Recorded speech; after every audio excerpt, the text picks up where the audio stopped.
দিনটা ছিল 21শে আগস্ট। এই কেকটা ছিল আমার বোনের বন্ধুর ভাইয়ের জন্মদিন। তো রীতিমতো সেও আমার ভাই হয়। অনেক রিকোয়েস্টে কেকটা বানানো হয় রাতারাতি। তো অনেক জন্মাষ্টমী, রাখি স্পেশাল কেকের অর্ডার নেওয়া হয়েছিল, সেগুলি কমপ্লিট করে এবার দিনের কাজ শুরু করা যায়। ভিডিওটা অনেক দিনের হলেও আজ পোস্ট করলাম।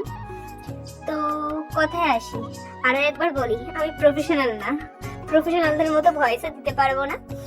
তো এবারে আমরা কাজটা দেখি। কেকটা ছিল হচ্ছে বাটারস্কচ ফ্লেভার।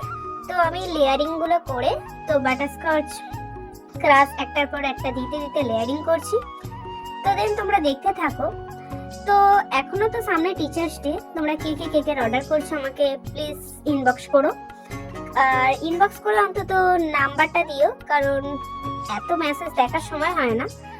তো কেকটা ছিল একটা থিমের উপর, সেই থিমটা দেখে তোমরা বুঝতেই পারছো, ক্রিকেট থিমের উপর বুঝতেই পারছো।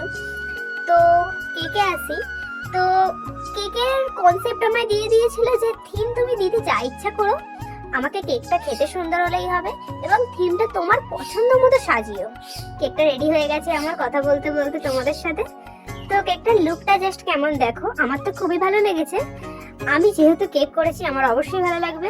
তোমরা এবার বলো বন্ধুরা, এই কেকটা কেমন লাগছে। তো যার জন্মদিন সে আমাকে একটা কথা বলেই দিয়েছিল, দিদি আর যাই হোক কেকে ফ্লাওয়ার যেন না থাকে। সে ছেলে